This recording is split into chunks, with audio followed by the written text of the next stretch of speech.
नमस्कार प्यारे साथियों, कैसे हो आप सभी। तो मैं आपके सामने एक और बेहतरीन लेक्चर लेके आया हूं हरियाणा जीके का। तो इस क्लास में हम करने वाले हैं हरियाणा जीके के बेहतरीन क्वेश्चन। तो जल्दी से आप सभी लोग लाइव जुड़ जाइए और उसके बाद आज के इस प्यारे से और बेहतरीन सेशन की हम शुरुआत करने जा रहे हैं। तो जल्दी से एक बार आप सभी साथी लाइव जुड़ जाइए और उसके बाद इस प्यारे से सेशन की हम शुरुआत करते हैं। और एक बार आप कमेंट करके बता दीजिए कि मेरी ऑडियो और वीडियो आप तक क्लियर पहुंच रही है, सब कुछ बेहतर है। तो इस प्यारे से सेशन की हम शुरुआत करते हैं। चलिए भाई, देखो जी, ये रहा पहला क्वेश्चन आपकी स्क्रीन पर कि हिसार में स्थित प्राचीन दिगंबर जैन मंदिर का जो इतिहास है वो कितने साल पुराना है। देखो जी, हिसार में स्थित जो प्राचीन दिगंबर जैन मंदिर है, अगर इसकी बात की जाए तो एक कंफ्यूज आपके दिमाग में आएगा कि भाई जो हमारा कौन सा मंदिर है, आदित्य दिगंबर जैन मंदिर, ठीक है, ये आपका कहां पर स्थित रहेगा। तो ध्यान रखेंगे, जब आदित्य दिगंबर जैन मंदिर के बारे में पूछे तो आपका आंसर आना चाहिए कि ये अंबाला में स्थित रहेगा। कहां पर स्थित रहेगा? अंबाला में स्थित रहेगा। और ध्यान रखेंगे, एक हमारे हरियाणा में स्वामी महावीर जी का मंदिर है। किसका? स्वामी महावीर का जैन मंदिर। तो इसके बारे में भी आपको ध्यान रखना है, स्वामी महावीर का जैन मंदिर। और ध्यान रखेंगे ये कहां पर स्थित रहेगा। तो आप कहेंगे सर ये रोहतक में स्थित हो रहेगा। कहां पर है? रोहतक में। और ध्यान रखेंगे इसी मंदिर को तुड़वाकर यहां पर एक मस्जिद का निर्माण कराया गया था और उस मस्जिद का नाम था दिन्नी मस्जिद। और ध्यान रखेंगे मेरे भाई, ये जो दिन्नी मस्जिद है ये फिर कहां पर रहेगी? रोहतक में स्थित रहेगी। फिर बात आती है कि यहां पर जो दिन्नी मस्जिद का निर्माण कराया गया ये किसके द्वारा कराया गया। तो आप कहेंगे ये निर्माण औरंगजेब के द्वारा कराया गया था। औरंगजेब के शासनकाल में इस मंदिर का क्या होता है ना, इस मस्जिद का क्या होता है? निर्माण। और किस मंदिर को तोड़कर? स्वामी जैन मंदिर को तोड़कर। अब आपसे पूछेगा स्वामी जैन मंदिर का इतिहास कितने वर्ष पुराना है। तो ये 1000 वर्ष पुराना है। कितने वर्ष पुराना हो जाएगा? 1000 वर्ष पुराना हो जाएगा। और यहां पर दिगंबर जैन मंदिर के इतिहास की बात की जाए तो इसका इतिहास भी कितना पुराना है? तो यह भी 1000 वर्ष पुराना हो जाएगा। उसके बाद मैं आपसे पूछूंगा कि बताइए हमारे राज्य का सबसे प्राचीन मंदिर, राज्य का सबसे प्राचीन मंदिर कौन सा होगा? सबसे प्राचीन जो मंदिर है उसके बारे में आप मेरे को आंसर करेंगे। और उसके बाद हमारे हरियाणा का सबसे बड़ा मंदिर कौन सा रहने वाला है? हरियाणा का सबसे बड़ा मंदिर है वो कौन सा रहेगा और उसकी खास बात है वो क्या है? उसके बाद हरियाणा में ऐसा कौन सा मंदिर है जिसकी दीवारों पर अपने हिंदू धर्म के सभी, यानी कि हम ये कह देंगे सनातन धर्म के देवी देवताओं की मूर्ति है। सनातन धर्म के देवी देवता हैं, उनकी क्या स्थित है? मूर्ति उनके ऊपर स्थित है। तो उस मंदिर के बारे में आप आंसर कर सकते हैं। देखो जी, सबसे पहले राज्य का सबसे प्राचीन मंदिर की अगर बात की जाए तो यह हमारा कौन सा कहां पर रहेगा? तो आप कहेंगे सर ये विष्णु मंदिर रहेगा। कहां पर है? तोशाम भिवानी का सबसे प्राचीन, अति प्राचीन विष्णु मंदिर कहां पर स्थित रहेगा? तो आप कहेंगे सर ये तोशाम भिवानी में रहेगा। ये सबसे प्राचीन विष्णु मंदिर है। हरियाणा का सबसे बड़ा मंदिर वो आपके पास बिड़ला मंदिर होगा। कौन सा मंदिर होगा मेरे भाई? बिड़ला मंदिर होगा। और बिड़ला मंदिर की खास बात ध्यान रखेंगे मेरे भाई, ये कुरुक्षेत्र में स्थित रहेगा। और इसका निर्माण आपसे पूछ लिया जाता है, 1955 में इसका निर्माण कराया गया था। और इसके जो निर्माण करता हुए हैं उनका नाम भी आप ध्यान रखेंगे। इसका निर्माण किसने कराया? तो आप कहेंगे सर जुगल किशोर ने। किसके द्वारा? तो ये नाम आएगा जुगल किशोर के द्वारा। और ध्यान रखेंगे ये हरियाणा का जो सबसे बड़ा मंदिर है इसकी दीवारों पर क्या लिखे हुए हैं? गीता के श्लोक लिखे हुए हैं। क्या लिखे हुए हैं? गीता के श्लोक लिखे हुए हैं। उसके बाद हरियाणा का कौन सा मंदिर है जिसकी दीवारों पर सभी देवी देवता सनातन धर्म से संबंधित है उनकी मूर्ति है? तो आप किसका नाम बताएंगे यहां पर? तो वो आपके पास होगा घंटेश्वर मंदिर। कौन सा मंदिर होगा मेरे भाई? घंटेश्वर मंदिर। और ये जो घंटेश्वर मंदिर है ये आपका कहां पर स्थित रहेगा? घंटेश्वर मंदिर आपका कहां पर स्थित रहेगा? तो मेरे प्यारे प्यारे साथियों, आप घंटेश्वर मंदिर बताएंगे ये रेवाड़ी में स्थित रहेगा। और दूसरी बात मैं बता देता हूं, अली बख्श अहमद के द्वारा अपनी जो स्वांग है उस स्वांग के माध्यम से चंदा इकट्ठा करके इस मंदिर का निर्माण कराया गया था। कौन से मंदिर का? घंटेश्वर मंदिर का। उसके बाद आगे बात कर लेते हैं हम, हमारे और भी बहुत सारे मंदिर आते हैं, समय बहुत कम है तो हमें बहुत सारी चीजें हैं वो पढ़नी पड़ेगी, ठीक है। अब देखो जी, एक मंदिर आता है और आपसे पूछेगा कि बताइए हमारा जो महाभारत का युद्ध हुआ था, किसका? महाभारत। और ये महाभारत के युद्ध जीतने के तुरंत बाद, युद्ध जीतने के बाद पांडवों ने किस मंदिर का निर्माण कराया था? पांडवों ने कौन से मंदिर का निर्माण कराया था? पांडवों द्वारा निर्मित जो मंदिर है जिसका निर्माण कराया गया था वो कौन सा मंदिर होगा?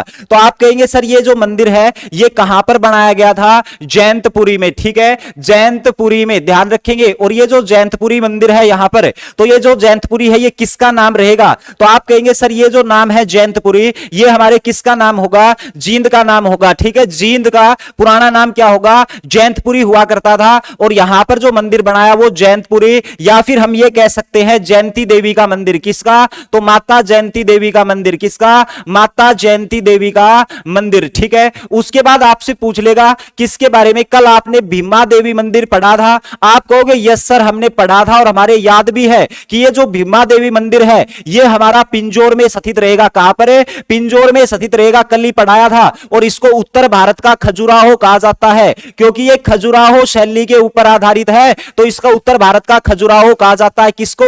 भीमा देवी मंदिर को। लेकिन ध्यान रखेंगे आपसे भीमेश्वरी मंदिर के बारे में पूछ सकता है, और ये जो भीमेश्वरी मंदिर है ये आपका कहां पर स्थित रहेगा? तो आप कहेंगे सर ये बेरी गांव झज्जर में रहेगा। कहां पर है? बेरी गांव झज्जर में। और अब यहीं से निकलेगा क्वेश्चन कि ये जो भीमेश्वरी मंदिर है किसने बनवाया था? तो आप कहेंगे भीम ने बनवाया था। तो किस काल का हो जाएगा ये? महाभारत कालीन मंदिर। कौन सा? तो वो आपके पास भीमेश्वरी मंदिर। अब यहां से बड़े लाजवाब क्वेश्चन निकल के आते हैं, जैसे कि अगर बात की जाए हमारे पास, तो मंदिरों का जो जिला है वो कौन सा रहेगा? मंदिरों का जो जिला है वो आपके पास कौन सा रहेगा? तो आप कहेंगे जी भिवानी मंदिरों का जिला है, मंदिरों की नगरी है। इसके साथ साथ अगर मंदिरों का गांव पूछ लिया जाए तो वो बेरी गांव झज्जर होगा। और कल ही मैंने आपको बताया था मेड़ों का गांव कौन सा होगा? सालवान गांव होगा, करनाल का। लेकिन एक मंदिर आता है जिसको हम बोलते हैं बाबा सिमरन दास, अच्छा वो तो मेला हो गया ना। एक आता है छड़ियों वाला, अच्छा वो तो सभी मेले हैं वो तो ना।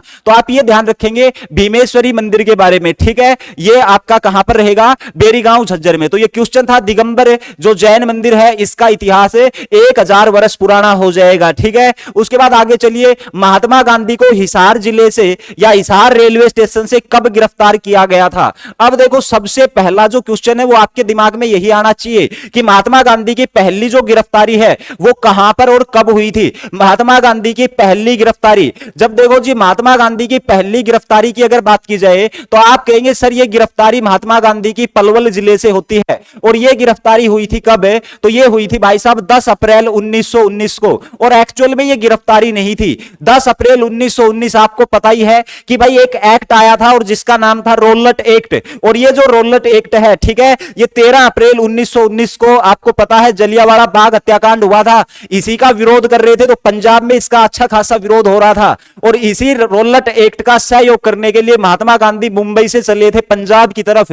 और जब उसकी ट्रेन पहुंचती है पलवल, तो वहीं पर उसको पुलिस वालों के द्वारा उसको गिरफ्तार करने का काम किया जाता है। लेकिन वो एक्चुअल गिरफ्तारी नहीं थी, उसको दूसरी ट्रेन में बैठा के वापस मुंबई भेज दिया गया। तो ये गांधी जी की क्या हो जाएगी? तो इसी को माना जाता है गांधी जी की पहली गिरफ्तारी। और ये गांधी जी की पहली गिरफ्तारी अपने हरियाणा में ही नहीं थी, बल्कि ये गिरफ्तारी भारत में पहली गिरफ्तारी थी। किसकी?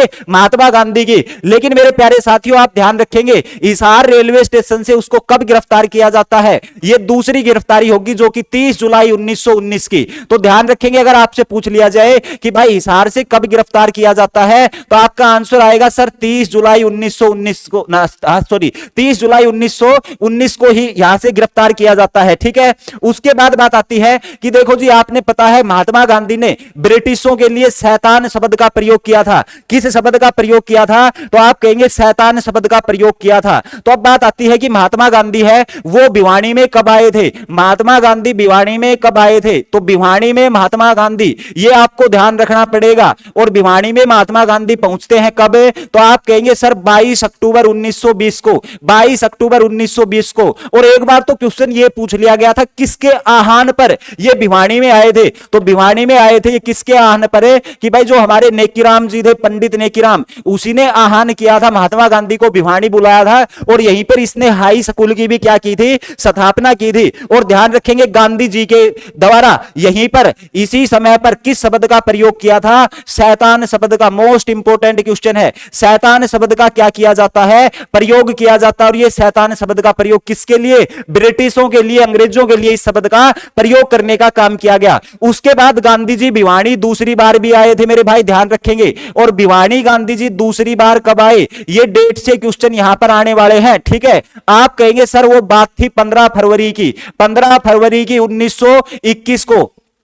और ध्यान रखेंगे जब गांधी जी भिवानी आए थे उससे कुछ दिन बाद गांधी जी रोहतक भी गए थे। और गांधी जी रोहतक कब गए थे, तो रोहतक में महात्मा गांधी जी कब गए थे, तो आप कहेंगे 17 फरवरी को। कब, 17 फरवरी को 1921। अब बात आती है कि महात्मा गांधी अपने हरियाणा के दौरे पर क्यों आए थे इस समय पे, तो आप ये कहोगे सर ये वो दौर था जिस समय पे महात्मा गांधी एक आंदोलन का नेतृत्व कर रहे थे, और वो था असहयोग आंदोलन, कि हमें अंग्रेजों का सहयोग नहीं करना है। और ये जो असहयोग आंदोलन है, इसी असहयोग आंदोलन के दौरान गांधी जी कहां पर आए थे, तो आप कहेंगे जी गांधी जी आए थे हरियाणा में। और हरियाणा में भिवानी में 15 फरवरी को पहुंचे, 17 फरवरी को रोहतक में पहुंचते हैं। लेकिन गांधी जी अंबाला में भी गए थे। और अंबाला में कब गए थे, तो आप कहेंगे सर अंबाला में गए थे 8 मार्च 1921 को। 8 मार्च 1921 को गांधी जी अंबाला में पहुंचते हैं।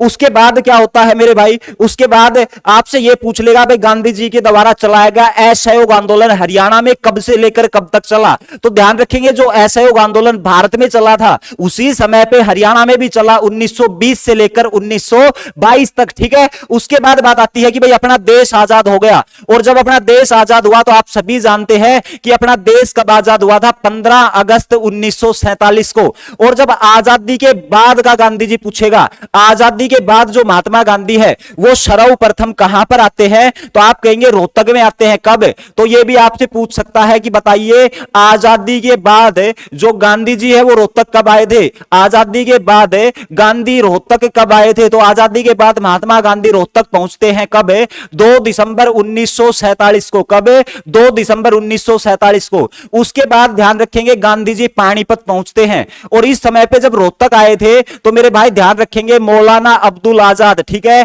मौलाना आजाद का नाम ध्यान रखेंगे, गांधी जी के साथ आए थे।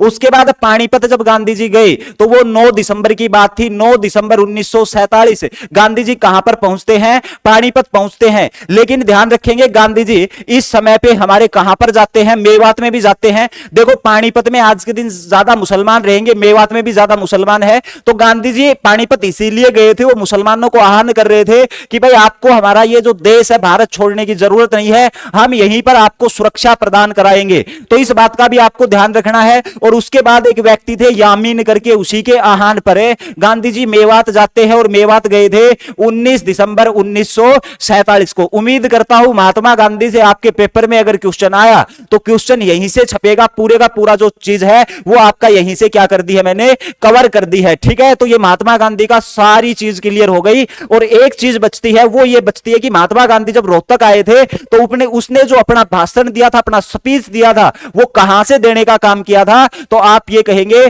कि भाई वो जो स्पीच देने का काम किया था वो तिलियार झील रोहतक से दिया था। कहां से, तिलियार झील रोहतक से स्पीच देने का उन्होंने काम किया था, ठीक है। इसके अलावा भाई रवि चौहान, अपने सोनम यादव, ठीक है, सभी को बहुत बहुत गुड इवनिंग, बहुत बहुत स्वागत है सभी का अपने इस प्यारे से लर्निंग प्लेटफॉर्म पर। ज्यादा से ज्यादा वीडियो को आप शेयर कर दीजिए, ज्यादा से ज्यादा लोगों तक पहुंचाने का आप काम करें, ठीक है। और दूसरा, आप इस सिलेबस को और जल्दी कवर करना चाहते हैं तो इसी वीडियो के लिंक डिस्क्रिप्शन में लिंक दे रखा है, जिसकी आप बार बार डिमांड कर रहे थे, तो वहां से वहां पर जा सकते हैं दूसरे चैनल पे, ठीक है। चलिए जी आगे। उसके बाद आता है लाला लाजपत राय के प्रयासों से हिसार में कांग्रेस की जो शाखा है वो कब आई थी। देखो जी लाला लाजपत राय के बारे में हमने कल भी पढ़ा था कि जो लाला लाजपत राय है इसका जन्म जो होता है वो 1865 में होता है। और 1865 में कहां पर हुआ था, मोगा गांव पंजाब में हुआ था। लेकिन इसने अपनी जो कर्म भूमि है, इसने अपनी कर्म भूमि है वो किसको मानना था, तो आप कहेंगे सर हिसार को मानना था। किसको, हिसार को मानना था। और ध्यान रखेंगे इसको पंजाब केसरी के नाम से भी जाना जाता है। किस नाम से, पंजाब केसरी कहा जाता है लाला लाजपत राय को, ठीक है। किस दल के नेता हुए हैं, तो आप कहेंगे ये गर्म दल के क्या हुए हैं, नेता हुए हैं, ठीक है। कौन, लाला जी, ठीक है। उसके बाद ध्यान रखेंगे जो लाला लाजपत राय, इसी के प्रयासों से 1887 में कांग्रेस की दो शाखाएं आती है। कितनी? कांग्रेस की दो शाखाएं आती है। और ये दो शाखा कहां कहां पर आती है? तो आप तो एक तो नाम लेंगे कहां का, तो आप कहेंगे सर एक शाखा तो हमारी इनके प्रयासों से हिसार में आई थी और दूसरी शाखा कहां पर है? रोहतक में आई थी, ठीक है। और उसके बाद बात आती है कांग्रेस पूरे तरीके से हरियाणा में कब फैल ली? कांग्रेस पूरी तरह से हरियाणा में कब फैल चुकी थी? तो वो 1907 में फैल चुकी थी। और कांग्रेस की पहली शाखा हरियाणा में कहां पर आई थी? कांग्रेस की पहली शाखा हरियाणा में कहां पर आई थी? तो आप कहेंगे सर 1886 में ये अंबाला में आई थी। किसके प्रयासों से? राय बहादुर लाला मुरलीधर के प्रयासों से। और इसके अलावा ध्यान रखेंगे ये क्या नाम इसका, लाला लाजपत राय जी, ये क्या रहे हैं? हिसार के ये सचिव भी रहे हैं। किसके? तो आप कहेंगे सर ये नगर पालिका के। किसके? नगर पालिका के सचिव भी रहे। 1890 के आसपास ये नगर पालिका के क्या रहे हैं? तो आप कहेंगे सचिव भी रहे हैं। और जब ये सचिव थे नगर पालिका के, उस समय पे ध्यान रखेंगे हिसार में किसका निर्माण कराया? पक्की सड़कों का इसने निर्माण कराया। और फाइनली आपको पता ही है कि जो लाला लाजपत राय, इसकी जो हत्या हुई थी वो किसके द्वारा? तो आपको पता है भाई सैंडर्स के द्वारा इसकी क्या की गई थी? हत्या, मतलब लाठी चार्ज में इसकी क्या हो गई थी? हत्या हो गई थी। और इसकी मृत्यु का जो बदला है वो अपने शेर भगत सिंह ने, पंजाब के शेर कहे जाने वाले भगत सिंह के द्वारा है वो लिया गया था, ठीक है। उसके बाद चलते हैं, ये भाई शाखा कब आई? 1887 में। अगले क्वेश्चन पे चलते हैं, हिसार आकाशवाणी केंद्र की स्थापना है ये आपकी कब हुई थी? देखो जी हरियाणा में कुल कितने आकाशवाणी केंद्र रहेंगे? हरियाणा में कुल आकाशवाणी केंद्र, और जब मैं कुल आकाशवाणी केंद्र की बात करूं तो ये हरियाणा में 3 रहेंगे। कितने रहेंगे? 3 आकाशवाणी केंद्र रहेंगे। कहां कहां पर? तो आप कहेंगे सर सबसे पहले तो रोहतक में स्थापित हुआ था, फिर दूसरे नंबर पर कुरुक्षेत्र में स्थापित हुआ था, और तीसरे नंबर पर कहां पर स्थापित हुआ था? हिसार में। और ध्यान रखेंगे ये बड़ा महत्वपूर्ण क्वेश्चन है, हरियाणा का एकमात्र दूरदर्शन केंद्र, इसके बारे में भी ध्यान से पढ़ेंगे। एकमात्र क्या रहेगा? दूरदर्शन केंद्र, ठीक है। तो सबसे पहले तो हम आकाशवाणी केंद्र है उनको पढ़ने का काम करते हैं। रोहतक में जो स्थापना हुई थी वो 8 मई 1976 को। कब? 8 मई 1976 को यह स्थापना होती है। इसके अलावा अगर बात की जाए तो हमारी जो कुरुक्षेत्र में इसकी स्थापना हुई थी 24 जुलाई 1991 को। कुरुक्षेत्र में कब हुई थी? तो आप कहेंगे 24 जुलाई 1991 को, ठीक है। और उसके बाद अगर बात की जाए तो ये हमारे पास यहां पर कब होती है? हिसार में तो ये 1999 में होती है। कब होती है? 1999। कब? 26 फरवरी। बाकी ये मेरे हिसाब से जनवरी आएगा, एक बार देख लेना। तो ये आपका कब हुई थी? तो ध्यान रखेंगे 26 फरवरी 1999 को, ठीक है। उसके बाद ध्यान रखेंगे हरियाणा का एकमात्र दूरदर्शन केंद्र 1 नवंबर 2002 को स्थापित हुआ था। कहां पर हुआ था? ये हिसार में स्थापित हुआ था। और इसका जो उद्घाटन किया था तत्कालीन हमारी सूचना और प्रसारण मंत्री सुषमा स्वराज, जिसके बारे में कल हमने डिटेल से पढ़ा था, उसी के द्वारा उद्घाटन किया गया था, ठीक है। लेकिन ध्यान रखेंगे वर्तमान में इसको स्थानांतरित कर दिया गया। Most important question. और इसको कहां पर स्थानांतरित कर दिया गया है? तो ये जो हमारा है इसको चंडीगढ़ में स्थानांतरित कर दिया है। तो हरियाणा में अब दूरदर्शन केंद्र नहीं रहेगा, इसको स्थानांतरित कर दिया गया है। कहां पर है? तो आप कहेंगे सर इसको चंडीगढ़ में स्थानांतरित है, ये करने का काम किया गया है। उसके बाद आता है जॉर्ज थॉमस, बड़ा महत्वपूर्ण व्यक्ति, और एचएससी यहां से क्वेश्चन पूछता है कि जॉर्ज थॉमस ने झांसी को अपनी राजधानी कब बनाया? अब सबसे पहले आपको यह पता होना चाहिए जॉर्ज थॉमस है ये कौन थे, ठीक है। तो आप देखो जी अगर जॉर्ज थॉमस की बात की जाए, किसकी? जॉर्ज थॉमस की, ठीक है। तो जॉर्ज थॉमस की अगर बात करें तो ये आयरलैंड से आया था। कहां से आया था? आयरलैंड से। अब बात आती है ये आयरलैंड से क्यों आया, ठीक है। देखो जी सबसे पहले तो मैं आपको बता देता हूं कि जॉर्ज थॉमस जिसका जन्म 1756 ईस्वी में हुआ था रोसकिरिया में, ठीक है। तो ध्यान रखेंगे इसका जो जन्म है ये अगर आज पे पूछ लिया जाए 1756 ईस्वी में कहां पर? रोसकिरिया में, ठीक है। रोसकिरिया में इसका जन्म हुआ था, जो कि कहां पर पड़ेगा? आयरलैंड में। अब देखो भाई साहब ये चिन्नी चोर हुआ करता था, मतलब एक लुटेरा हुआ करता था, समुद्री लुटेरा। समुद्र में जो जहाज है उनको लूटने का काम किया करता था। और एक बार ये किसी जहाज में लूटने के लिए सवार हो गया, लेकिन भाई साहब जहाज को लूट भी नहीं पाया और ये उस जहाज से उतर भी नहीं पाया, और वो जहाज पहुंच जाता है अपने भारत मद्रास में, ठीक है। और ये बात कब की थी? तो आप कहेंगे सर 1782 की। कब? 1782 को। किससे? तो ये समुद्री जहाज से कहां पर पहुंचता है? तो ये भारत भारत पहुंचा, ठीक है, और भारत में भी कहां पर पहुंचा, तो आप कहेंगे सर ये मद्रास में पहुंचा, ठीक है, मद्रास में पहुंचा। और 1782 में जब भारत में पहुंचा तो भाई लूटपाट का काम किया करता था, लेकिन भारत में आया तो इसने क्या काम कर दिया, तो आप कहेंगे सर इस व्यक्ति के द्वारा हैदराबाद के निजाम के यहां पर नौकरी की, ठीक है। तो ध्यान रखेंगे इसने हैदराबाद के जो निजाम हुआ करते थे, क्योंकि हैदराबाद में तो सारे निजाम ही थे, क्योंकि हैदराबाद की जो स्थापना है वो चिंकलिज खान या निजाम उल मुल्क के द्वारा, ठीक है, तो इसी के द्वारा हैदराबाद की क्या साम्राज्य की स्थापना अपने आप को स्वतंत्र घोषित किया था, किसने, चिंकलिज खान ने, ठीक है। और ये ध्यान रखेंगे हैदराबाद में जितने भी हुए सारे के सारे निजाम हुए, हैदराबाद के निजाम के यहां पर इसने क्या शुरू कर दी, नौकरी शुरू कर दी, किसकी, तो आप कहेंगे सर तोपची की नौकरी शुरू कर दी थी। बात कब की थी, 1782 ईस्वी की। लेकिन उसके बाद इस व्यक्ति का जो बुलावा है वो कहां पर आता है, तो इसका बुलावा आता है दिल्ली से, ठीक है। और दिल्ली में ध्यान रखेंगे बात कब की थी, तो भाई ये 1782 में पहुंचा, ठीक है, और 1787 के आसपास दिल्ली में कहां पर पहुंच जाता है, तो एक बेगम होती थी जिसका नाम था बेगम समरू, और ये जो बेगम समरू है इसी के महल में ये प्रवेश करता है। और बेगम समरू ने जब इसके कौशल को देखा तो वो बड़ी प्रभावित हुई और उसने इसको अपनी सेना में रख लिया। और ध्यान रखेंगे बेगम समरू के द्वारा बहुत जल्दी ही इसको अपनी सेना का कमांडर है वो नियुक्त कर दिया गया। लेकिन बेगम समरू आपको पता ही है विधवा थी, और बेगम समरू विधवा थी तो उसका अफेयर चल रहा था एक फ्रांसीसी व्यक्ति के, ठीक है, और उस जो फ्रांसीसी व्यक्ति है उसका नाम था बोसाल्ट, ठीक है। तो ध्यान रखेंगे एक फ्रांसीसी व्यक्ति हुआ करता था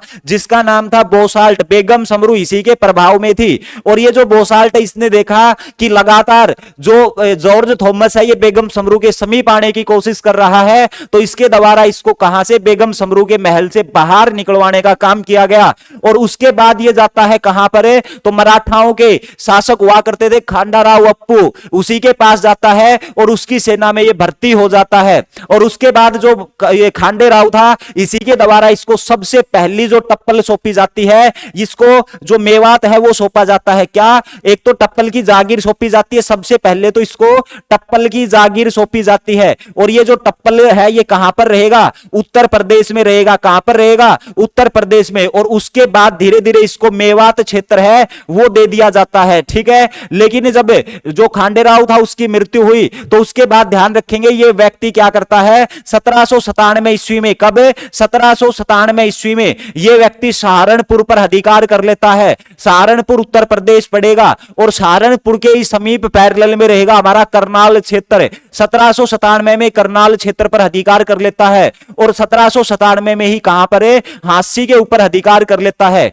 और ध्यान रखेंगे बड़े महत्वपूर्ण क्वेश्चन यहां से निकल के आएंगे, क्योंकि हमारे पास समय बहुत कम है, तो कोई चीज आ जाए तो हमारे पास कोई भी चीज छूटे ना, एक बार में उसको हम क्लियर कर लें। तो ध्यान रखेंगे इसके बारे में कि भाई ये जो व्यक्ति है ये हांसी को अपनी क्या बनाता है, राजधानी बनाता है, ठीक है। तो इसकी राजधानी क्या हो जाएगी, हांसी हो जाएगी। लेकिन गलत मत करियाना, इसका आपसे निवास स्थान पूछ लेगा तो इसका जो निवास स्थान है वो क्या रहेगा, हिसार रहेगा। तो दोनों क्वेश्चनों में आपको बिल्कुल कतई भी 1% भी डाउट नहीं होना है, ठीक है जी, 1% भी डाउट है वो नहीं करना है। क्या, कि राजधानी इसकी हांसी रहेगी और निवास स्थान इसका हिसार रहेगा। उसके बाद भाई साहब सिक्का ए साहिब के नाम से, सिक्का ए साहिब के नाम से इसने क्या चलाया था, तो इसने सिक्के चलाने का काम किया। और जब सिक्के चलाए तो उनकी टकसालें भी स्थापित की जाएंगी। और मेरे प्यारे प्यारे भाइयों ध्यान रखेंगे ये जो टकसालें इसने स्थापित करने का काम किया ये कहां पर है, हांसी में। तो आपसे पूछ सकता है जॉर्ज थॉमस की टकसालें कहां पर रहेंगी, हांसी में रहेंगी। उसके बाद ध्यान रखेंगे आपने जहाजगढ़ का नाम सुना है, आपने जहाजगढ़ झज्जर का नाम सुना है, जी बिल्कुल सुना है। और ये जो जहाजगढ़ का जो किला है जिसको हम जॉर्ज का किला भी बोल देते हैं, तो ये जो जहाजगढ़ का किला है इस किले को किसने बनाने का काम किया था, तो इस किले का क्या कराया गया था, इसने निर्माण कराया गया था, ठीक है। तो जहाजगढ़ के किले का निर्माण किसने कराया, जॉर्ज थॉमस ने। और इसके साथ साथ मेरे प्यारे प्यारे भाइयों बहनों ध्यान रखेंगे हांसी का जो किला है, हांसी का जो किला है इसका क्या कराया गया था, इसके द्वारा पुनः निर्माण कराया गया था। क्या कराया गया था, पुनः निर्माण कराया गया था, ठीक है। एक देखो हमारे पास आता है हांसी, या इसको हम आशीरगढ़ का क्या बोल देते हैं, किला बोल देते हैं, ठीक है। ध्यान रखेंगे ये जो आशीरगढ़ का किला है इसी को हरियाणा में तलवारों का किला कहा जाता है। क्या, तलवारों का किला भी कहा जाता है। और ध्यान रखेंगे इसको तलवारों का किला क्यों कहा जाता है, क्योंकि एक राजा थे द्रुपद और उस राजा द्रुपद के द्वारा यहां पर जो तलवारों की फैक्ट्री है वो स्थापित की गई थी। और इसके अलावा यह भी ध्यान रखेंगे 12वीं सदी में इस किले का निर्माण या पुनर्निर्माण अपना पृथ्वीराज चौहान है उसका नाम भी आता है किससे, आसिरगढ़ के किले से। यह बात भी आप ध्यान रखेंगे, ठीक है मेरे भाई। उसके बाद भाई जॉर्ज थॉमस ने अपने यहां पर शासन किया और शासन करने के बाद फाइनली एक फ्रांसीसी सैनिक था जिसका नाम था पैरो सिंह। और वो जो पैरो सिंह है, मतलब पैरो करके था, सिंह तो मैंने लगा दिया अपनी तरफ से, वो जो पैरो फ्रांसीसी सैनिक है वो आता है और वो आकर जॉर्ज थॉमस के ऊपर क्या कर देता है, आक्रमण कर देता है, ठीक है। और इसके अलावा एक बोगेन करके और फ्रांसीसी अधिकारी कमांडर आते हैं और वो किसका, पैरो का साथ देते हैं और जॉर्ज थॉमस को गिरफ्तार कर लिया जाता है। उसके बाद जॉर्ज थॉमस है ये अपने वापस आयरलैंड की तरफ लौटना चाह रहा था। और ध्यान रखेंगे 1802 ईस्वी में बहरामपुर, क्या ध्यान रखेंगे मेरे भाई, 1802 ईस्वी का नाम ध्यान रखेंगे। और 1802 ईस्वी में कहां पर है, तो आप कहेंगे सर बहरामपुर। और ये जो बहरामपुर जगह है ये आपकी कहां पर, वेस्ट बंगाल, ठीक है। उस समय का बंगाल हुआ करता था। और ध्यान रखेंगे मुर्शिदाबाद, बंगाल के मुर्शिदाबाद में इस व्यक्ति की मेरे भाई मृत्यु हो जाती है। और इसकी जो मृत्यु हुई थी वो किसके कारण हुई थी, तो इसको निमोनिया हो गया था, ठीक है। क्या हो गया था, निमोनिया के कारण 1802 में इस व्यक्ति की क्या हो जाती है, मृत्यु हो जाती है, ठीक है। इसके अलावा एक व्यक्ति था जिसका नाम था विलियम फ्रैंकलिन, ये नाम भी आप ध्यान रखेंगे। एक व्यक्ति था जिसका नाम था विलियम फ्रैंकलिन। और ये जो विलियम फ्रैंकलिन है ये क्या करता है, ये जीवनी लिखने का काम करता है, किसकी, जॉर्ज थॉमस। तो आपसे पूछ ले कि जॉर्ज थॉमस की जो जीवनी है वो किसके द्वारा लिखी गई, तो आप कहेंगे जो हमारे पास विलियम फ्रैंकलिन है इसी के द्वारा जो है इसकी जीवनी है ये लिखने का क्या किया गया, काम किया गया, ठीक है मेरे भाई साहब। और इसके अलावा एक क्वेश्चन और ध्यान रख लेना जिसका नाम रहेगा जेम्स स्निकर, ठीक है, जेम्स स्निकर। और ये जो जेम्स स्किनर है, ठीक है, स्किनर ध्यान रखेंगे, जेम्स स्किनर है, ये जो है जब जॉर्ज थॉमस मर चुका था उसके बाद जॉर्ज थॉमस का जो निवास स्थान है वो किसका निवास स्थान बन गया, जेम्स स्किनर का निवास स्थान बन गया, ठीक है। अब भाई आपका पेपर में अगर जॉर्ज थॉमस तक क्वेश्चन जो छप गया ना तो यहां से बाहर बिल्कुल नहीं जाएगा, किसी भी बुक को पढ़ लेना, इतना कंटेंट कहीं पे नहीं मिलेगा आपको। चलिए जी आगे। उसके बाद आता है हिसार दूरदर्शन की स्थापना कब हुई, तो मेरे भाई हिसार दूरदर्शन की स्थापना 1 नवंबर 2002 आप पढ़ चुके हैं। और अभी ये जो दूरदर्शन है ये आपका चंडीगढ़ में स्थापित हो चुका है, ये बात भी आप ध्यान रखेंगे। उसके बाद आता है, इसको आप छोड़ देंगे कोई दिक्कत नहीं है, ठीक है। उसके बाद अगला क्वेश्चन आता है हरियाणा विधानसभा में अनुसूचित जाति के लिए कितनी सीटें आरक्षित है, अनुसूचित जाति के लिए कितनी सीटें आरक्षित है। आप सेशन को शेयर नहीं कर रहे, ठीक है भाई, आप सेशन को शेयर नहीं कर रहे, आप सेशन को लाइक नहीं कर रहे। शेयर और लाइक है ये तो आप करते रहे, मेरे को बार बार कहने की आदत नहीं है, ठीक है। और मैं बार बार आपसे कहना भी नहीं चाहता, तो ये तो बिना कहे आप कर दिया करो, ठीक है। देखो जी, बात आती है हरियाणा विधानसभा में अनुसूचित जाति के लिए कितनी सीटें आरक्षित रहेंगी, तो आप क्या कहेंगे सर, अनुसूचित जाति यानी कि आपके पास होगा ये कौन सी कैटेगरी, एससी कैटेगरी। और इसके लिए जो आपके पास जो ये जो सीटें हैं वो 17 हरियाणा में आरक्षित रहेंगी, ठीक है। अब बात भाई सबसे पहले हमारे पास ये आती है कि हम थोड़ा सा ये देख लेते हैं, जब हरियाणा का गठन हुआ, यानी कि जब हरियाणा का गठन हुआ, प्रथम जो हमारे पास क्या थी, विधानसभा थी, क्या थी हमारे पास प्रथम विधानसभा। उस समय पे जो सीटों की संख्या थी वो कितनी थी, ठीक है, वो सीटों की संख्या हमारे पास कितनी थी, तो आप कहेंगे सर 54 सीटें होती थी। कितनी सीटें होती थी, 54 सीटें होती थी। और मेरे भाई ध्यान रखेंगे जब 54 सीटें थी उस समय पे आरक्षित सीटें कितनी थी, तो 10 सीटें हमारे पास क्या रहेंगी, आरक्षित सीटें रहेंगी। उसके बाद ध्यान रखेंगे जब हमारी दूसरी विधानसभा आई, तो दूसरी जो विधानसभा है, ठीक है, दूसरी जो आपके पास विधानसभा है इसमें सीटों की संख्या हो गई 81, ठीक है। और आरक्षित सीटें कितनी हो गई,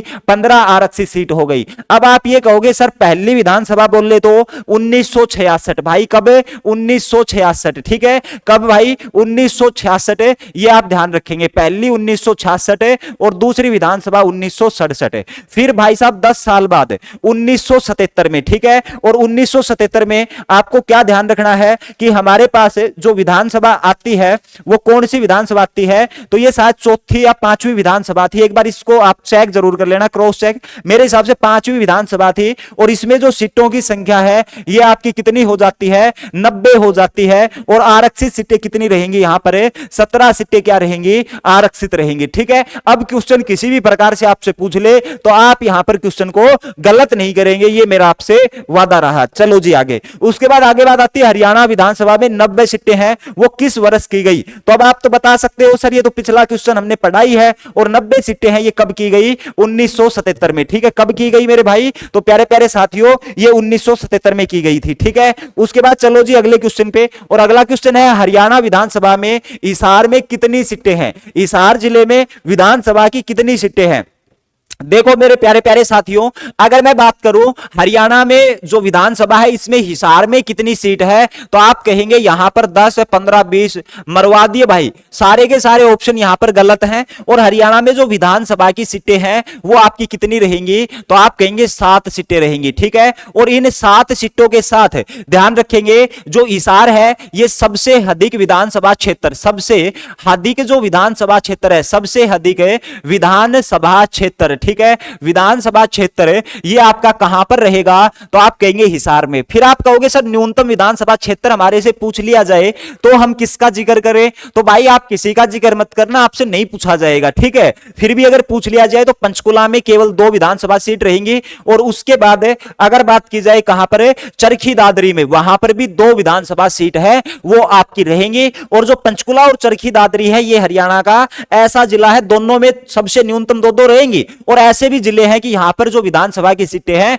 वो आरक्षित नहीं है। ठीक है मेरे भाई, अब देखो जी बात ये आती है कि भाई यहां पर हमारे पास 7 विधानसभा की सीट रहेंगी, लेकिन आपको क्या ध्यान रखना है, यहां पर एक व्यक्ति का नाम ध्यान रख लेना जिसका नाम क्या रहेगा, रणबीर सिंह गंगवा। ठीक है, जिसका क्या नाम रहेगा, रणबीर सिंह गंगवा। ठीक है, और रणबीर सिंह गंगवा की अगर बात करें तो मेरे भाई ध्यान रखेंगे ये कहां से, तो ये रहेंगे आपके नलवा। ठीक है, नलवा से क्या है, ये विधायक है, नलवा से क्या है, ये विधायक है भाई, एमएलए है। कौन, रणबीर सिंह गंगवा, कहां से विधायक है, नलवा से। अब इसका मैंने क्यों बताया, क्योंकि वर्तमान में ये हरियाणा के डिप्टी स्पीकर रहेंगे। क्या रहेंगे, डिप्टी स्पीकर रहेंगे। फिर आपके दिमाग में क्वेश्चन आएगा सर फिर स्पीकर कौन है, तो देखो जी स्पीकर की अगर बात की जाए, विधानसभा का स्पीकर है उसका नाम है ज्ञानचंद गुप्ता। क्या नाम रहेगा, ज्ञानचंद गुप्ता रहेंगे, और ये ध्यान रखेंगे कहां से, पंचकुला से एमएलए रहेंगे। कहां से, पंचकुला से। कौन, ज्ञानचंद गुप्ता, ये क्या रहेंगे आपके स्पीकर रहेंगे, जबकि डिप्टी स्पीकर कौन रहेंगे, रणबीर सिंह गंगवा रहेंगे। ठीक है भाई, इनके बारे में आपको ध्यान रखना पड़ेगा। उसके बाद चलते हैं आगे। ठीक है, और आगे हम चलेंगे तो हमारे पास क्वेश्चन आता है हिसार जिले की एकमात्र विधानसभा जो आरक्षित है। ये मेरे भाई बड़े बेहतरीन क्वेश्चन आते हैं ऐसे कि आरक्षित सीटें हरियाणा में कितनी है, तो आप मेरे भाइयों कहेंगे जी हरियाणा में जो विधानसभा की आरक्षित सीट है वो कितनी रहेंगे, तो वो रहेंगे आपके पास 17 सीटें आरक्षित है। अब 17 की 17 सीटें आपको पता होनी चाहिए कि ये 17 सीटें कहां कहां पर है और कौन कौन सी आरक्षित हैं। देखो जी हिसार जिले की एकमात्र जो विधानसभा की आरक्षित सीट है वो कौन सी होगी, तो आप कहेंगे सर ये उकलाना होगी। कौन सी होगी, तो ये उकलाना होगी। ठीक है, उसके बाद बात आती है कि भाई ये तो आपके पास आ जाएगी कौन सी सीट है, तो ये उगलाना सीट आ जाएगी, लेकिन वो 17 सीटें कौन कौन सी आरक्षित है उनके बारे में भी जान लेते हैं। जैसे कि अगर बात करूं मैं मुलाना की, ठीक है, तो आप बड़े ध्यान से सुनना, मैं बहुत बार रिवाइज करा दूंगा, इनको याद हो जाएंगे। मुलाना है ये किस जिले की आरक्षित सीट है, तो मेरे प्यारे प्यारे भाइयों और बहनों आप कहेंगे ये अंबाला की क्या रहेगी, आरक्षित सीट। उसके बाद सडोरा की अगर बात करें तो ये सडोरा कहां की है, तो आप कहेंगे भाई यमुनानगर की ये आरक्षित सीट रहेगी। ठीक है, उसके बाद अगर बात की जाए शाहाबाद की, किसकी, शाहाबाद की, और शाहाबाद कहां की है, तो आप कहेंगे सर कुरुक्षेत्र की। इसी प्रकार से अगर मैं बात करूं निल्लो खेड़ी ये किस जिले की आरक्षित सीट है, तो आप कहेंगे सर ये करनाल जिले की। ठीक है, उसके बाद अगर बात की जाए खरखोदा की, किसके, खरखोदा की, और खरखोदा कहां की आरक्षित सीट है, तो आप कहेंगे सर ये सोनीपत की आरक्षित सीट रहेगी। फिर बात कर लेते हैं पटौदी की, और पटौदी की आरक्षित सीट किस जिले की है ये, तो आप कहेंगे सर ये गुरुग्राम की। किस जिले के, गुरुग्राम जिले की। उसके बाद हमारे पास आता है होडल, और होडल की बात करें तो ये आरक्षित सीट है किस जिले की, पलवल जिले की, पलवल जिले की आरक्षित सीट। फिर हमारे पास आती है बावड़, और बावड़ किस जिले की आरक्षित सीट है, रेवाड़ी जिले की आरक्षित सीट रहेगी। कौन सी, बावड़ रहेगी। ठीक है, उसके बाद आपके पास आता है कलानौर करके, क्या आता है, कलानौर करके, ये किस जिले की, तो हम कहेंगे सर ये रोहतक जिले की आरक्षित सीट रहेगी। फिर आपके पास एक सीट आती है झज्जर, और ध्यान रखेंगे आपसे पूछेगा बताओ हरियाणा का ऐसा कौन सा जिला है जिसके नाम से आरक्षित सीट रहेगी, तो आप कहेंगे सर वो जिला होगा झज्जर। कौन सा जिला होगा मेरे भाई, वो झज्जर जिला होगा। फिर एक सीट आती है भवानी खेड़ा के नाम से, किसके नाम से, भवानी खेड़ा के नाम से, और भवानी खेड़ा किस जिले की आरक्षित सीट है, भिवानी की। फिर आता है भाई, इसको तो मैं अलग अलग ही लिख देता हूं, नाम है रतिया, और ये रतिया किस जिले की विधानसभा सीट है? फतेहाबाद की। और यहां से बड़ा बेहतरीन क्वेश्चन बनता है कि भाई हरियाणा में सबसे बड़ी जो आरक्षित सीट है वो कौन सी है? तो वो आपकी रतिया रहेगी, ठीक है। उसके बाद आगे बात आती है, कालावाड़ी का नाम सुना होगा आपने? हां जी बिल्कुल सुना है। और कालावाड़ी कहां की? तो आप कहेंगे सर ये सिरसा जिले की आरक्षित सीट होगी। इसी प्रकार से आपने नरवाना का नाम सुना है? नरवाना, ठीक है भाई, नरवाना। और ये नरवाना किस जिले की? तो आप कहेंगे सर जींद जिले की। और इसी प्रकार से गुल्ला किस जिले की होगी? तो ये कैथल जिले की क्या हो जाएगी? आरक्षित सीट हो जाएगी। कौन सी? गुल्ला, ठीक है। तो 2 4 6 7 8 9 10 11 12 13 14 15 दो सीट बच गई भाई। देख लेना किस किस जिले की बच गई आरक्षित सीट, दो, ठीक है। तो उसको फिर देख लेंगे, कोई दिक्कत नहीं है, ठीक है। इतने ही अपने याद कर पाए तो यही आप है, इनको आप देख लेना। चलो जी आगे चलते हैं। उकलाना से अनूप धानक हमारे वर्तमान में मंत्री भी रहेंगे, उनके बारे में आपको ध्यान रखना है, ठीक है। हाँ पानीपत की रह गई इसराना, ठीक है। तो ध्यान रखेंगे, एक तो पानीपत की होगी और उसका नाम क्या होगा? इसराना होगा, ठीक है। तो इसराना कहां की है? तो ये आप कहोगे सर ये पानीपत की होगी। कौन सी? इसराना होगी, ठीक है भाई। तो ये हो गए आपके पास। चलो जी उसके बाद चलते हैं अगले क्वेश्चन पे। और अगला क्वेश्चन ये रहा आपके सामने कि हिसार जिले का ग्रामोदय, हिसार जिले से ग्रामोदय भारत उदय, ये है उदय, ठीक है। ये उदय से लिख दिया। ये उदय अभियान की जो शुरुआत है ये कब हुई थी? देखो जी हरियाणा में बहुत सारी कल्याणकारी योजनाएं चल रही है और कल्याणकारी वेलफेयर जो स्कीम है उसके बारे में आपसे जो क्वेश्चन है वो पेपर में आपसे पूछा जाएगा, ठीक है। तो आपको इस योजना के बारे में बताना है कि ये जो योजना है ये कब और कहां से इसकी क्या हुई है? शुरुआत हुई है, ठीक है। इसी प्रकार से अगर मैं कल्याणकारी योजनाओं के बारे में बात करूं तो एक हमारे पास कृषक उपहार योजना आती है। कौन सी योजना आती है? कृषक उपहार योजना आती है, ठीक है। तो ध्यान रखेंगे हमारे पास एक कृषक उपहार योजना आती है, ठीक है। तो इस योजना की जो शुरुआत है वो आपकी कब और कहां से हुई थी? कनेक्शन टूट गया भाई। एक बार कमेंट करना आपके पास ऑडियो और हमारी वीडियो क्लियर आ रही है या बफरिंग हो रही है, प्लीज।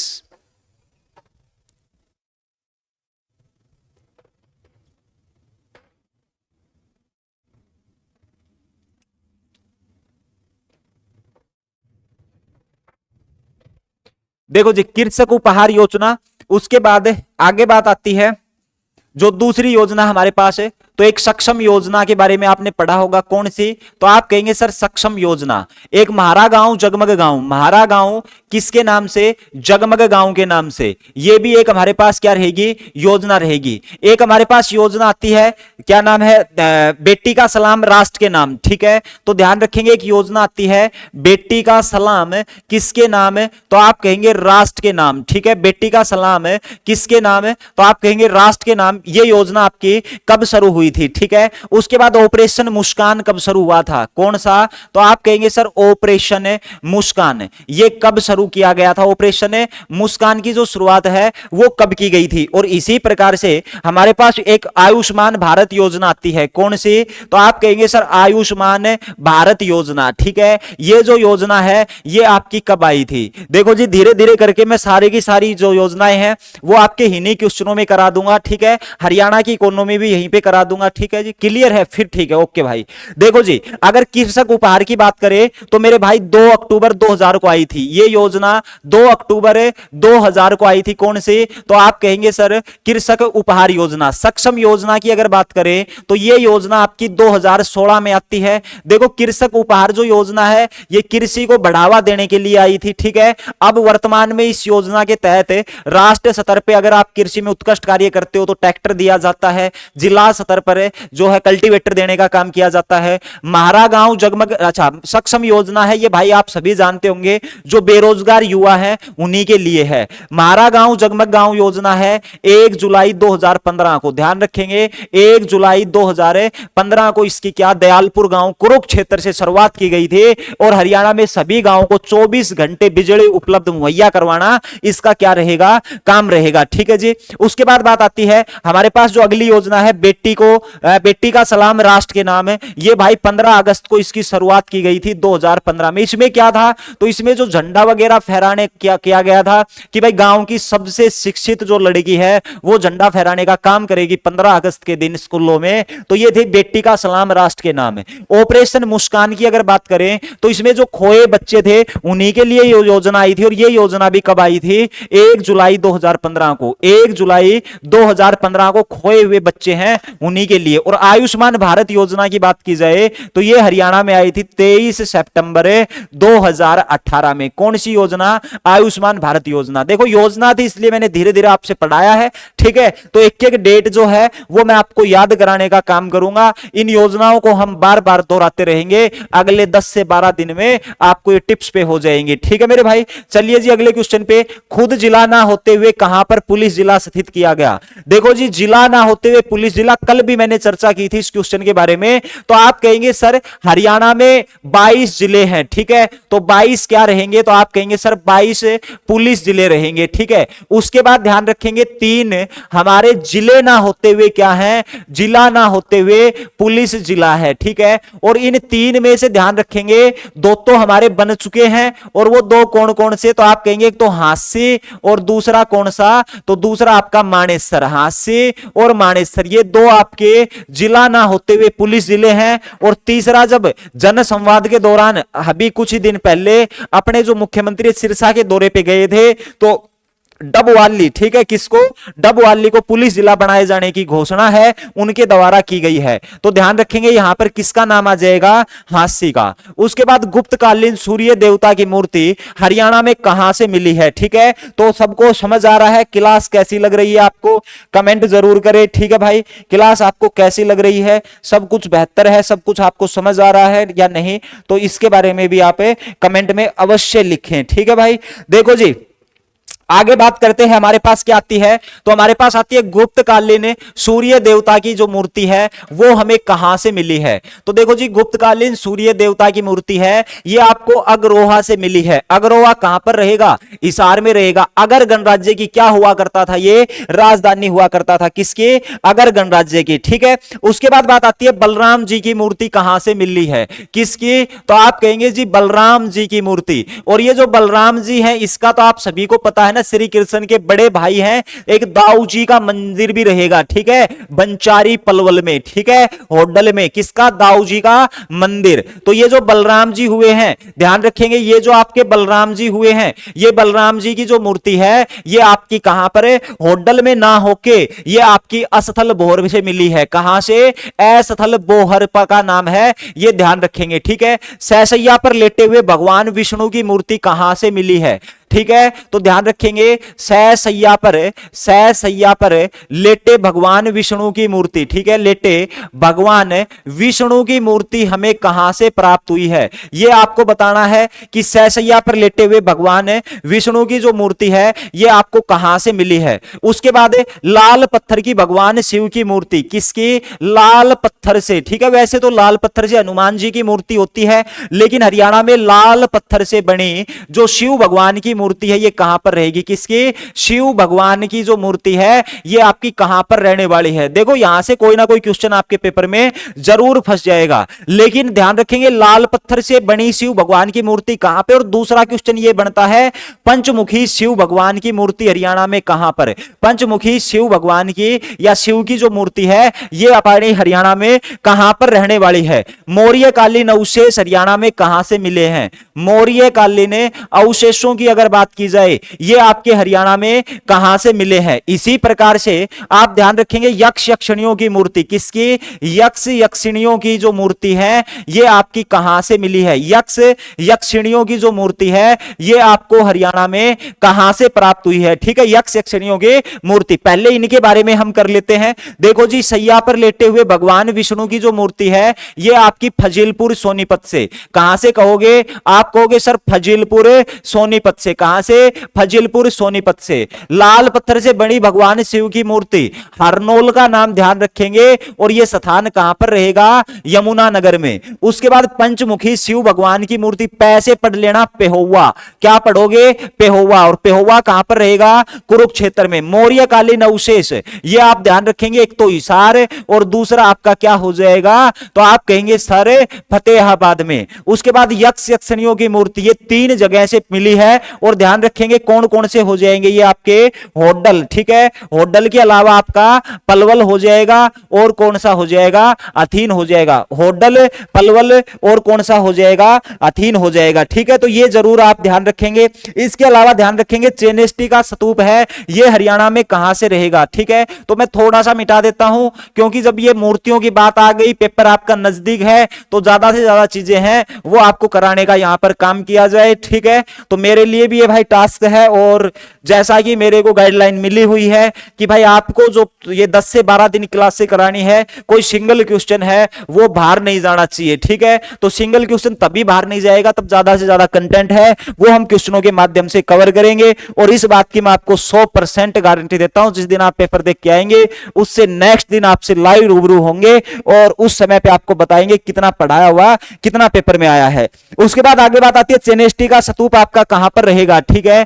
चेनेस्टी का स्तूप आपसे पूछा जाए तो ध्यान रखेंगे चेनेस्टी का जो स्तूप है ये आपका कहां पर रहने वाला है? यमुना नगर में, ठीक है। और दानवीर कर्ण या सूर्य भगवान की मूर्ति पूछ ले, किसकी? सूर्य भगवान की मूर्ति, ठीक है। और दानवीर कर्ण की पूछ ले तो देखो जी, कर्ण के नाम से कोई भी चीज पूछी जाए आप करनाल कह देना, लेकिन कर्ण का टिला है ये आपका थानेसर कुरुक्षेत्र में स्थित रहेगा। कहां पर है? तो आप कहेंगे सर थानेसर कुरुक्षेत्र में। और हरियाणा की सबसे पुरानी धार्मिक इमारत के बारे में अगर आपसे पूछ लिया जाए तो वो कौन सी रहेगी? तो आप कहेंगे सर चेनेस्टी का स्तूप है, ये हरियाणा की सबसे पुरानी धार्मिक इमारत है। हरियाणा की क्या रहेगी? तो आप मेरे प्यारे प्यारे साथियों कहेंगे सबसे पुरानी क्या रहेगी? ये धार्मिक इमारत रहेगी। कौन सी? चेनेस्टी का स्तूप, ठीक है। चलिए जी अगले क्वेश्चन पे, और अगला क्वेश्चन कहता है भजनलाल का विधानसभा क्षेत्र मुख्यतः कौन सा था?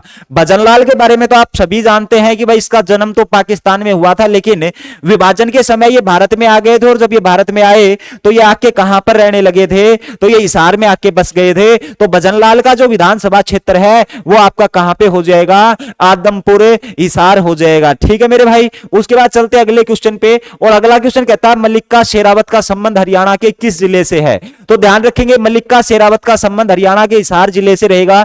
यशपाल शर्मा के बारे में आपसे पूछ लिया जाए तो हिसार से संबंधित रहेंगे। रणदीप हुड्डा का संबंध जसिया गांव रोहतक से रहेगा। पूजा बत्रा का संबंध रोहतक से रहेगा। रिचा शर्मा और सोनू निगम के बारे में पूछ ले, किसके बारे में? रिचा शर्मा के बारे में, या फिर आपसे सोनू निगम के बारे में। सोनू निगम के बारे में इनका संबंध कहां से रहेगा? तो आप कहेंगे सर ये फरीदाबाद से संबंधित हो जाएंगे। सुनील दत्त का संबंध हरियाणा में कहां से रहेगा? तो आप कहेंगे सर सुनील दत्त का संबंध है ये हरियाणा में यमुना नगर से हो जाएगा। पुराना नाम मतलब इसका दूसरा नाम बलराज दत्त भी हुआ है। वेद गांधी का संबंध हरियाणा में कहां से होगा? तो आप कहेंगे सर ये यमुना नगर से होगा। और जोराबाई का संबंध गजल गायिका जोराबाई अंबाड़ा वाली, ठीक है। तो ध्यान रखेंगे जोराबाई के बारे में पूछ लिया जाए, जूही चावला के बारे में पूछ लिया जाए, जूही चावला, ओमपुरी के बारे में पूछ लिया जाए, तो इन सभी साथियों का संबंध कहां से था? तो ये कहां से? अंबाला जिले से हो जाएंगे। लेकिन एक व्यक्ति है जो हाल ही में मर चुके हैं, ठीक है, इनकी डेथ हो चुकी है, नाम है इसका सतीश कौशिक। और ध्यान रखेंगे सतीश कौशिक का संबंध महेंद्रगढ़ से रहेगा, ठीक है। जबकि जेपी कौशिक का संबंध है ये कहां से रहेगा? तो आप कहेंगे सर ये रोहतक से रहेगा। कौन है? जेपी कौशिक। हरियाणा का एनडी छोरा किसे कहा जाता है? तो आप कहेंगे सर हरियाणा का जो एनडी छोरा है उसके नाम से जाना जाता है। किसको? गजेंद्र फोगाट को। किसको? गजेंद्र फोगाट को, जिसने डिजिटल मंच की स्थापना की थी। लेकिन गजेंद्र वर्मा का संबंध आपसे पूछ ले, पंजाबी सिंगर होंगे, ठीक है। और ये कहां से संबंधित हो जाएंगे? सिरसा से संबंधित हो जाएंगे। जादूगर सम्राट एलनाबाद से संबंधित होगा, ठीक है। तो ये कुछ मुख्य व्यक्ति हैं। मोहित अहलावत का संबंध जरूर ध्यान रखेंगे, ये पानीपत से रहेगा। सीताराम पांचाल का संबंध कहां से रहेगा?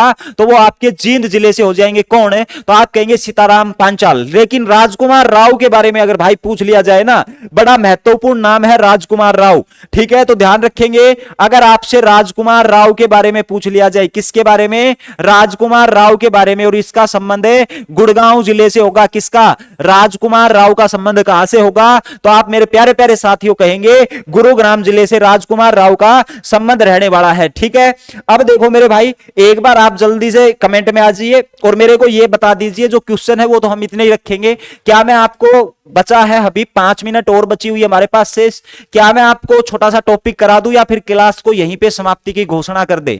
तो फटाफट से आप कमेंट में आके एक बार मेरे को बता दीजिए, क्या आप थोड़ा सा और पढ़ना चाहते हैं या फिर क्लास की यहीं पे समाप्ति की जो घोषणा है वो कर दी जाए।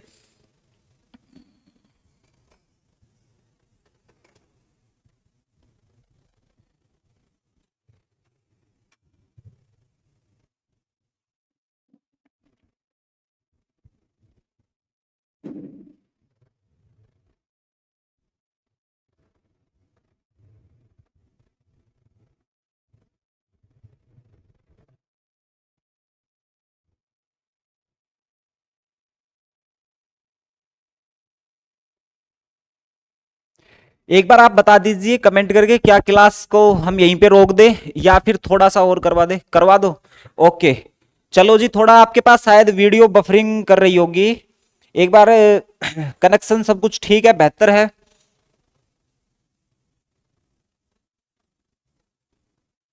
भाई ठीक है, क्लास हमें यहीं पे रोकनी पड़ेगी क्योंकि जो टेक्निकल इश्यू है ये आ चुका है, कल थोड़ा जल्दी आ जाएंगे। ठीक है।